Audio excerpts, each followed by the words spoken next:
आमच्या किरण दादाला प्रदीप दादांच्या हस्ते भारतीय जनता पार्टीचे उपाध्यक्ष युवा मोर्चाचे शिरूर तालुक्याचे पद मिळाले होते.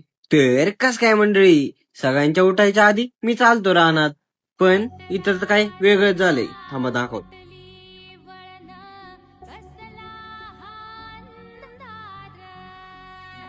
तर असं काही नाहीये, हे तर आई देव पूजा करून गेली इथं. तर बघा मग, एका गाण्यावर ठरतंय तिथं काय झालंय, त्याच्यामुळं गाणी नीट निवडत जा. मी तर आलतो रानात पाणी लावाय, म्हणलं पाणी लाव आणि जिकडे जायचं तिकडे जाता येईल मग आपल्याला.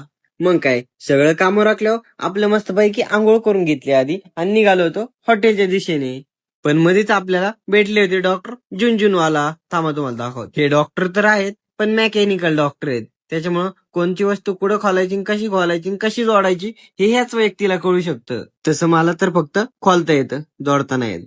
हॉटेलवरून डायरेक्ट पार्सल घेऊन निघालो होतो घरी. हॉटेलचा तर काही व्हिडिओ काढता आला नाही, कारण आपल्याला फोनवर फोन येत होते, चल लवकर घरी. पण मला यायला एवढं लेट झालं की काकांते ते जेवून बसले होते. म्हणले चला जातो आता मी घरी. डबा आणणं तर फेल गेलं. मग काय, कपडे बदलून डायरेक्ट परत निघालो होतो हॉटेलवर, कारण तिथून थोडं बाहेर जायचं होतं आपल्याला. आमचे उपाध्यक्ष आणि अजिंक्य दादा काका येस्तोवर आपली झालती एक झोप, कारण त्यांना येणं डायरेक्ट झालता अंधार. म्हणलं जाऊ दे आता चला. आम्ही तर पोहोचलो टाइम हो, पण सगळे लोक वाट बघत होते ती प्रदीप दादांची. तेवढ्यातच नाव घेतात झाली दादांची रॉयल एंट्री.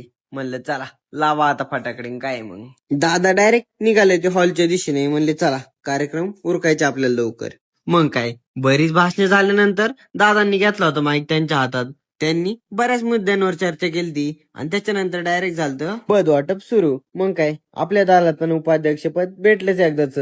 तर चला मग, अजिंक्य दादा सोडता येतात आपल्याला हॉटेलवर. आपण भेटू पुढच्या मध्ये. चला बाय.